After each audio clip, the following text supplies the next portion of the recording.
Bonjour les amis, je suis Alma.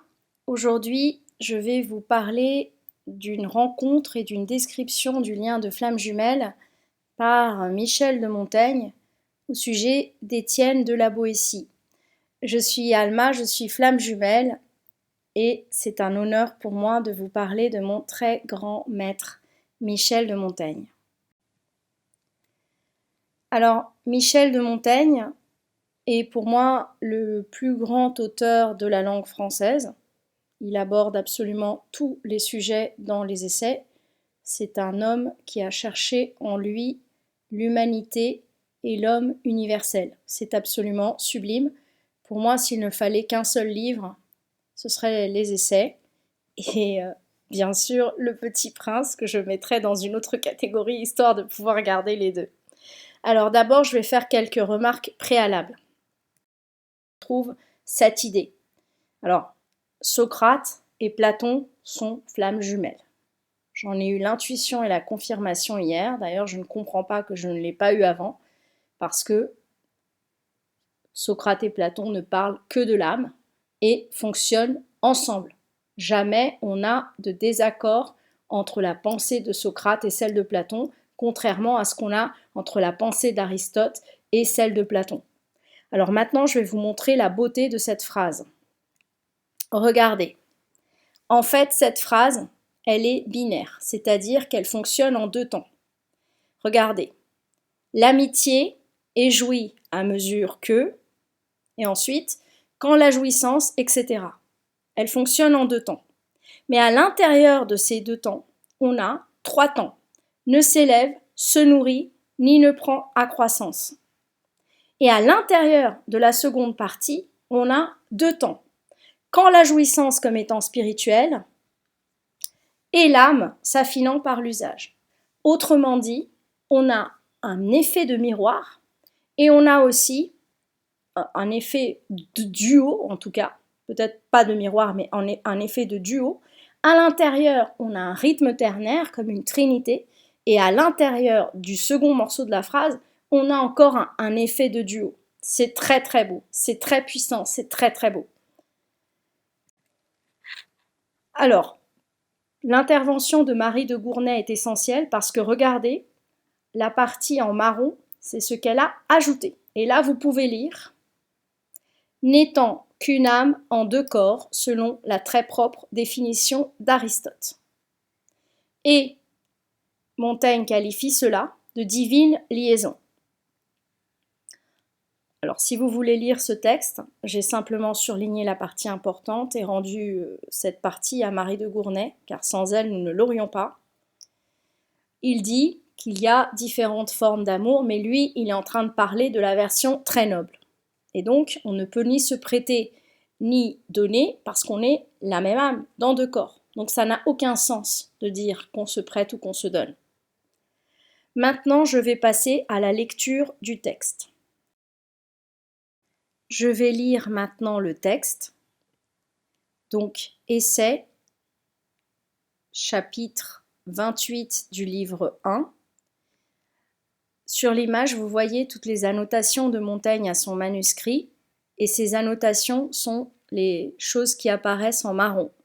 Donc c'est grâce à Marie de Gournay que nous avons ce très grand passage où il décrit la rencontre avec la Boétie que nous n'aurions pas si elle n'avait fait cet effort sur ce texte. En l'amitié de quoi je parle, nos âmes se mêlent et se confondent l'une en l'autre d'un mélange si universel qu'elles s'effacent et ne retrouvent plus la couture qui les a jointes. Si on me presse de dire pourquoi je l'aimais, je sens que cela ne se peut exprimer qu'en répondant « parce que c'était lui, parce que c'était moi ». Il n'y a, au-delà de tout mon discours et de ce que j'en puis dire particulièrement, je ne sais quelle force inexplicable et fatale, médiatrice de cette union.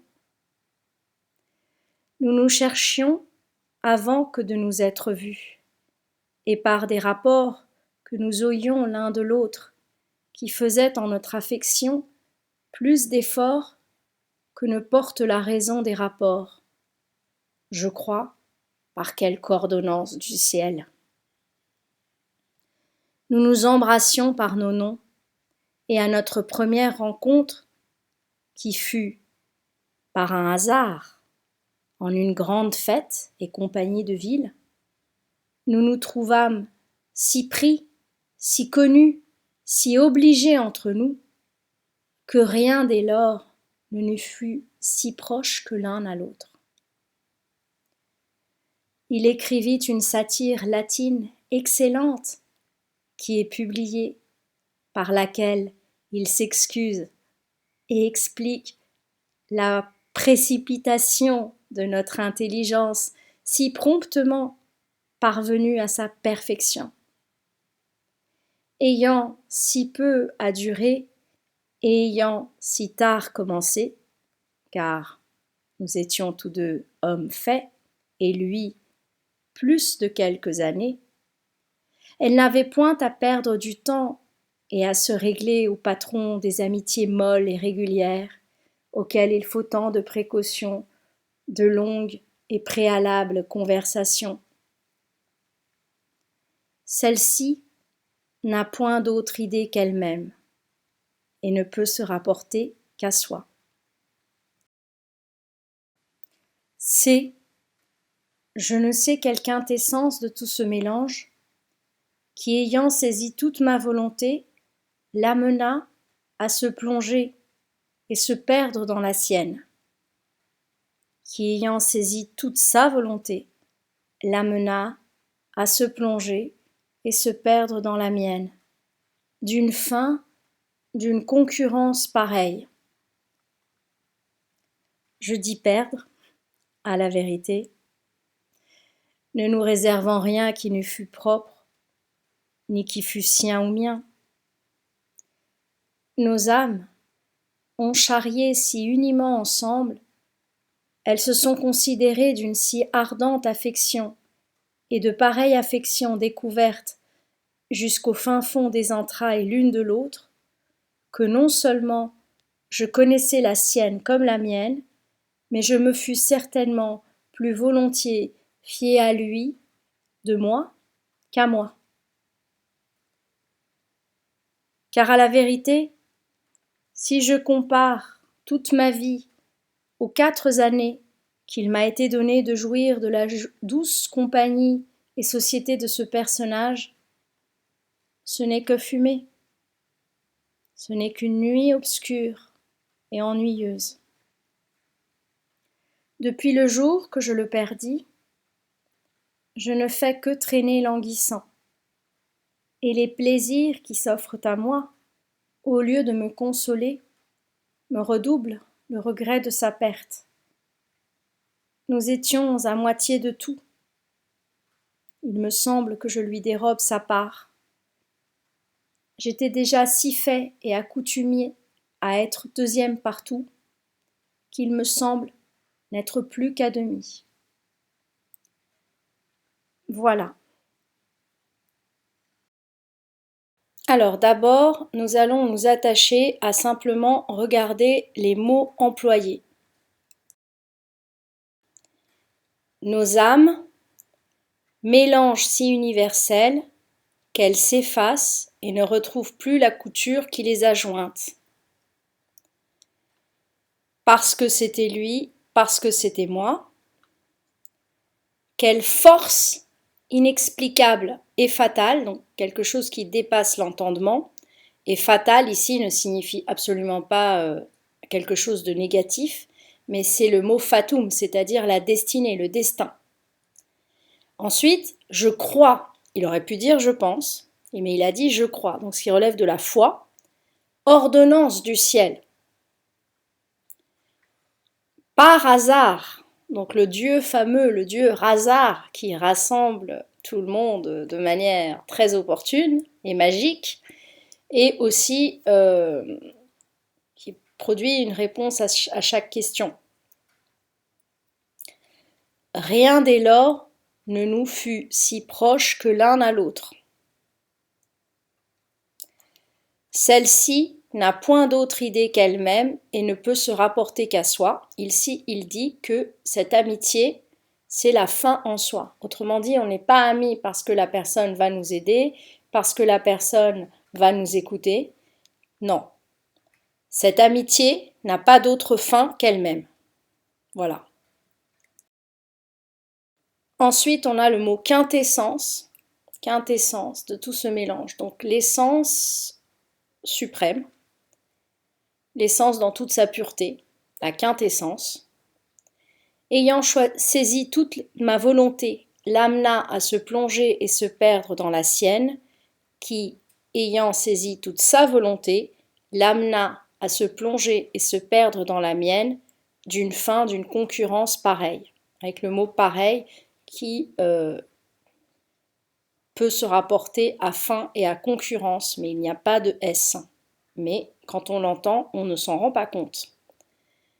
Ensuite, ce n'est qu'une nuit obscure. Donc pour les personnes qui ont écouté mon commentaire de Saint Jean de la Croix, donc la nuit obscure pour l'âme, Noche obscura del alma, c'est la nuit où l'âme retrouve son bien-aimé,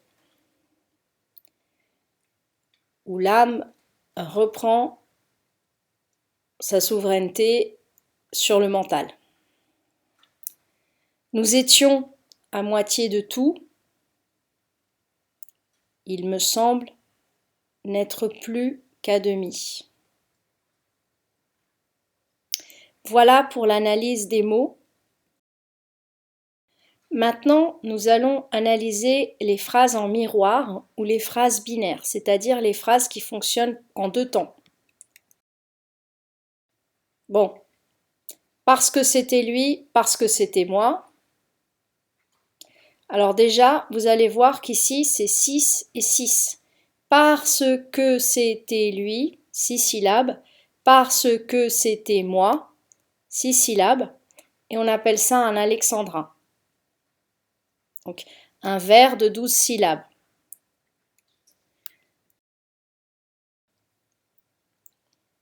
Qui ayant saisi toute ma volonté, l'amena à se plonger et se perdre dans la sienne. Deuxième partie de la phrase, en miroir complète. Qui ayant saisi toute sa volonté, l'amena à se plonger et se perdre dans la mienne. Et ensuite, encore deux temps ici, d'une fin, d'une concurrence pareille. Ensuite, fut sien ou mien. Si ardente affection et de pareille affection. Ensuite, l'une à l'autre. La phrase est elle-même en miroir.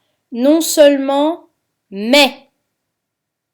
Et à l'intérieur, on a non seulement je connaissais la sienne comme la mienne, donc sienne, mienne, encore un miroir, et dans la seconde partie de la phrase, mais je me fusse certainement plus volontiers fié à lui de moi qu'à moi. Lui de moi qu'à moi. Et à l'intérieur, on a encore lui de moi. Voilà. Ce n'est que fumée, ce n'est qu'une nuit obscure. Autre phrase en deux temps, au lieu de me consoler, me redouble le regret de sa perte. Nous étions à moitié de tout. Deuxième partie de la phrase séparée par un point-virgule. Il me semble que je lui dérobe sa part. Ensuite, j'étais déjà si fait qu'il me semble.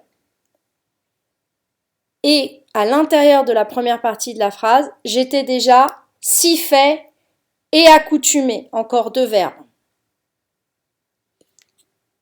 C'est très très beau, c'est très très puissant.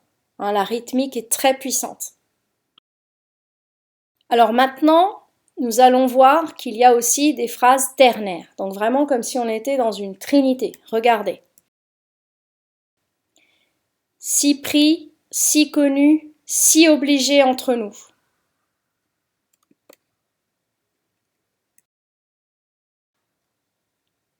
Encore, nous fut propre, ni qui fut sien ou mien, donc nous sur le lien, sien pour lui et mien par rapport à lui-même. Et enfin, charriés, si unanimement ensemble, se sont considérés et découvertes. Voilà, on retrouve la Trinité. Alors cette Trinité qui est la Sainte Trinité aussi, mais aussi c'est la tripartition de l'âme chez Platon qui a 3 instances, le nous, le thumos et l'épithumia, c'est-à-dire le moi supérieur, les émotions, le courage, le cœur, tout ce qui a trait à la colère, au courage, au cœur, aux émotions et tout ce qui a trait au désir. Voilà, donc cette trinité-là. Voilà, j'espère que ce commentaire vous a plu et qu'il vous parle. Je suis Alma et vous pouvez me contacter sur flamme.jumelle.guérison@gmail.com. Alors, nous avons commencé une enquête sur Montaigne et la Boétie. J'ai déjà la canalisation, j'ai déjà mes connaissances personnelles. Il me manque plus qu'à trouver le temps de faire le diaporama et l'enregistrer. C'est assez long, voilà. Je vous remercie à toutes et à tous pour votre fidélité et pour vos commentaires qui me font toujours très très plaisir et qui m'encouragent à continuer car cela prend aussi beaucoup d'énergie, ce plaisir-ci. Merci les amis, à très bientôt.